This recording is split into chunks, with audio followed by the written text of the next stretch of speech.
Ladies and gentlemen, good afternoon. As you heard, my name is Paul Nansen, and I am, as at 3 days ago, Commandant of the Royal Military Academy Sandhurst. It's a huge privilege for me to be here today. By way of background, I'm an infantry officer by trade, and my job before Sandhurst was I was at the Staff College up in Shrewsbury as the director of the Army College. So I've been in education for a long time. We like to have a bottom line up front in the military, and I'll give you mine. I'm not a war gamer by background. I haven't done much of it. But as Andrew said, I absolutely get it. And I think the people who in the Army at the moment get it as well. And the main reason we get it is that we have been pretty much involved in operations, and pretty chunky operations now, for the best part of 12, 15 years. And if I'm absolutely honest with you, from the start, whilst we've been very good at the process, when plans change in the execute, have I felt that I have been trained with the necessary mental agility to deal with that change in the execution, then I have to look hard at what I've been through, and the honest answer is I think we could have probably done more. So that's my bottom line up front, but we are doing something about it, and I hope to explain that to you today. Before I go in to talk about what's going on with Sandhurst, Sandhurst has been going under a bit of change, and it's not, I am not just now responsible for the Royal Military Academy. I am responsible for officer education, training and education, right from the very start when they are attracted to the Army, recruited into the Army, right the way through to, and beyond in some places, where they go to the Staff College age 32 as majors. And also within my bailiwick is the General Officer programme, which looks at educating officers on promotion to full colonel, and then later on into General Officer. All now comes under the Sandhurst group through the various land warfare centres, academies, schools, and so I have the opportunity to influence basically the officer development pipeline, which I think is pretty important. And I think this is where there is an opportunity here, which hopefully I'll explain, for you to interact with me, with Andrew, with the team, for you to help us if you've got some good ideas of where we could do a bit more, and where we could perhaps put a bit more influence on wargaming. Most of you will know, if I focus on Sandhurst for a minute, most of you will know what we do there. We're all about developing leaders, young men and women, and I might add some of the best leaders this country has to offer. We're all about sending them off on their journey. Sandhurst has gone through something of quite a large development over the last year or so. Project McNamara, we looked at how we really invest in the agile edge, how we really invest into raising the intellectual bar in what we do at Sandhurst. And therefore we have put in a lot more intellectual muscle into what the officer cadets get whilst they're there for a year at the academy. And that has manifested itself in much more master's level education. They will now attract accreditation from Cranfield University in the first instance towards a PG postgraduate certificate in leadership and leadership related studies. So we are really looking at how we can raise the intellectual bar, as I say. And obviously, wargaming could have a part to play in that. Why do we do it? I think this chimes with a lot of what Bob was saying. We realise that the future ain't what it used to be, as they say, and we understand that we are now preparing young men and women to enter a much different space to perhaps a few years ago, and that has always been the way. But I think if I'm all about developing agile and adaptive leaders who are ready for the next challenge, it is quite interesting to really have a look at what that next challenge might be. And it is probably fair to say that it could be left the bark, could be dealing with what's going on in the East, with the Green Men, the ambiguous warfare. It could be dealing with Daesh in the Middle East. It could be dealing with floods in Somerset. It could be dealing with a number of challenges. So providing the ability for them to react to that is what we're all about.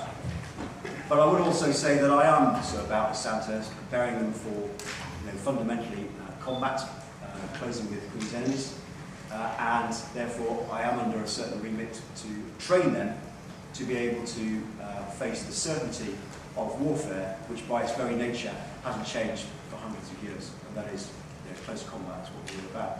So really, I'm just throwing out there that I have a bit of an issue at Sandhurst with getting the balance right between educating for the uncertainties undoubtedly out there of a future complex environment with all the wicked problems that brings, and you heard from Bob, but at the same time training them for the enduring nature of combat, which in a year is quite a tall order. And by the way, they have to lead as well. So I do that by developing their courage to be able to do that, their character, and their competence. And their competence is all about knowledge, skills, and experience, and generating that ability to deal with the uncertainty. What are we doing, or what have we been doing up to now? And I think you've probably talked about most of these things. Forgive me, I wasn't here earlier. But bog attitudes, rock drills. We don't use the same terminology as you about what war games are. A war game to me is a course of action in war game to stress a potential plan during an estimate process. An estimate process for me is working out a problem, and we have a very clear process for how we do that. And at Sandhurst, we train our younger people to think through a problem logically using a set process, which is the 7-question estimate. I'm not going to go into the detail of it now. We do teach them to stress the plan through a course of action in wargaming. We do teach them about, we do give them ethical decision-making exercises where they're given a very short time to think through an ethical problem and come up with a solution. We do teach them how to think, not what to think. And we do give them considerable amount of critical skills packages through our academics. We do the box up, we choose, we do the rock drills that you would expect. But we haven't, up till now, done the Kriegspiel wargaming that you would know. But we do understand the opportunity that are out there. And we understand what wargaming would bring to us, or is going to bring to us. And I'll just bring 2 things out there. For example, we go across the Normandy landing, take cadets to Normandy, and we study the Normandy landings. We study in particular the attack of 9 Para Battalion on the Merville battery on the eve of D-Day landings. We take them out there, they think through the plan in Sandhurst and the Academy with the aid of the academics. They think through the plan, they plan it themselves using the same constraints and freedoms that 9 Para would have had on the day, and they work out how they would attack Merville battery with a battalion's worth of men and the kit and the naval gunfire and all the rest of it. We then take them out there, we then sit them, and we then take them and get them on the bus at about the same time as the airborne landings were happening, and then we give them a question 4 moment. The question 4 moment is the plan has completely changed, and on the night in question, 9 Para's landing went completely wrong. Half of them didn't make it through winds, through landing in the marshes, through bad luck and chance. Only 100 men out of the 600 arrived at the rendezvous point. So the CO is faced with, what do I do now? And we give that to the cadets, and we say, go away, think about it, come up with a plan, and let's see what you've got. And we throw in a few ethical issues as well. Well, I mean, with very little tweaking, that could become a very good war game. And you can see how we can very quickly turn that into something that you perhaps recognise better than I. So I think that is, and then secondly, at Sandhurst, although we absolutely major at platoon-level operations, very tactical level operations, we're teaching platoon commanders, troop leaders. We do introduce them to different levels, company and battle group.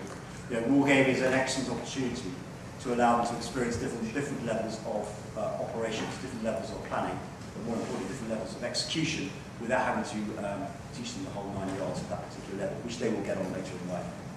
So I think we all recognise the opportunities.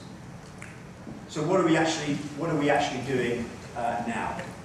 Well, you've all seen Kriegspiel. It's been developed by Chaser. I'll talk a bit more about it in a minute. But we have introduced now, and some of you have seen the Aldershot Aldershot skirmish model that was designed by Tom Murray at the Defence Academy. We've taken that, we've stolen his idea, And what the officer cadets will do now is they will go out onto Barossa, which is our training area, and Aldershot training area, local training area, and they'll do a tactical exercise with our troops at platoon level. And they will do that, normal conventional tactics, they'll do their orders, they'll go out, they'll war game it, they'll walk it through, they'll look at the plan, they'll talk about it, they'll then come back in and they will then war game the same scenario. And they'll war game the same scenario based on the map of the areas they were at, the plans they had. The red team will go away and devise a red forces plan, and they will traditionally Kriegspiel war game it on a hexagonal map that they've just been on. So quite basic, but actually getting them in the frame and getting them to understand what wargaming is all about and what are the pros and cons as far as their further developments. We're all quite excited about it. It's the first time we're going to run it out this time. You know, the boys are really up for it, and we put an awful lot of effort into getting it. I'm convinced that they will see the benefit of it from the word go. And if I now go on to talk about what next, I think for Sandhurst, that's about enough. And what I think my aim at Sandhurst is to make sure we sort of set the seeds, get the education in, get the culture right from the start, that they see initial benefit for it. But I think that's probably enough. Bear in mind they've got a lot of other things to do whether it's Sandhurst.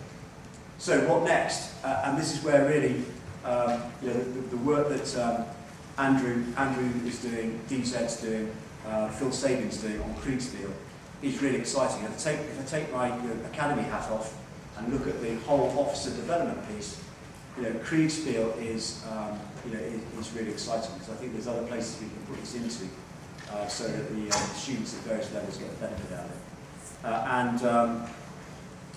I'm not going to go through the history. You know the history. All I would say is that when I was at Staff College, my paper that I had to write was about Guderian, Hans Guderian crossing the Meuse, 1940 at Sedan. You may know this, you may not. 19 Corps. Quite interesting. It wasn't Guderian, how Guderian handled it. It was look at his commanders, and particularly one chap, Colonel Bonk, commanding the 1st Panzergrenadier Regiment, arrived at the Sedan River 3 days early, 3 days ahead of the operation planning timelines, way ahead of what the Corps was decided to do. And because he had wargamed, because they had spent days and weeks wargaming that plan to get across the Meuse, Bulk and a number of his tactical commanders were in a position to say, hey, you know what? Let's just crack on and get across the river. We know what to expect. We know what's going on. We know what the boss wants us to do. Let's just get on and do it. Now, admittedly, they had abstract tactic and mission command, and they were fully versed in it. But the fact that they had worried and stressed that plan to death meant they knew they could crack on with it. So I was sort of born up with that, and I think the Germans absolutely had it. I think Kriegspiel is pretty much where we want to go. And as I said to you, having just come from the Staff College, we spend an awful lot of time on the process. We spend an awful lot of time on getting the plans right. But I was thinking, it was Patton who said, plans are nothing, planning is everything. Plan will not survive contact with the enemy or the chance of it's in friction that's out there. It will change pretty quickly. It's all about the execute. And having my own experience, having just come from the Army Division, we never had time to get into the execute. So we didn't give the commanders the opportunity to really struggle with some of the knotty, wicked problems that are a result of the plan going wrong as soon as the men cross the line of departure. And that's something that we need to get into. So I'm all over Kriegspiel. I think it's the way to go. You know all about the history. You know all about the British experience. And really, just to let you know now, I saw some genuine doctrine on wargaming not 2 days ago. So Director of Land Warfare in Warminster is writing doctrine for us, which will provide us with that overarching direction for us to get on with this. Supported by DCDC, which is a joint organisation. So we are starting to see this now becoming a reality. Where will it happen? I think if I have my way, it will happen at Sandhurst to a certain extent. It will certainly happen in the Captain's Warfare course as we prepare them to be staff officers with battle groups. And it will certainly happen at ICSCL, I suspect, as we're preparing majors to take their place in brigade headquarters and possibly divisional headquarters. And that's the sort of touch points I see. And from there, it will gain in popularity across the wider army, I am sure. So, Camberley Kriegspiel, I think you're going to get an opportunity to see it after. I think Phil and John will take you through it. It's a great time. I'm not going to go through exactly how it works because you'd be better off seeing that for yourself. But it is out there. And if you get a chance, please do go and see it in action because it is pretty good. I read from the doctrine that I read the other day, but there are 4 key principles to do with it, which I think absolutely chime with what you've been hearing from both myself and Bob today. Simplicity, competition, uncertainty, adaptability. It's simple because it absolutely focuses on the big picture. It gets people thinking about consequences of their actions 2, 3, 4 up in the chain of command, which is all about strategic consequences today. It's about competition, 2 opposing sides. It's completely unscripted, adversarial, and it's different to a mission rehearsal or an exercise. It provides that plausibility and friction, which is the uncertainty bit. It's about luck, chance. It's about allowing people to take calculated risk. People think we're good at risk in the army. We're okay on operations, but we don't practice it enough. This gives us an opportunity to get into that. And adaptability. We can use real-world maps. We can use real-world scenarios. We can use our own all bats or orders of battle. We can use our own tactics and procedures. It is you can stress and execute a plan using Kriegspiel, which has got to be a good thing. And as I say, I've just come from the staff college. Trying to find the time to execute a plan is very difficult. This gives us the opportunity to execute a plan, which is good news. So that's me. I've probably banged on far too long, for which I give you my apologies. But I would just, if I may, finish where I started and say I think it's a great thing. I think this is all about press-ups to the brain, which I'm all about. We do lots of physical training in the army, but we don't do much training for our brain. And I think we are getting better at it. This is the right way to go. I think we're doing the right thing at Sandhurst. We're going to prime the pump at Sandhurst and then make sure it goes into the rest of the pipelines as well. We've got the overarching doctrines coming. When we get that, that really will kickstart things, and that's good news. And we need to get this embedded in the key education touch points throughout the army, which is my business over the next couple of years, and I will make sure that happens with Chaser and Andrew. And finally, I am open to new ideas. I think Kriegspiel is great. It's the start. There may be others out there who you think you can help me out, and if you can, I'll leave my card and you can get in touch later. Thank you very much for your time.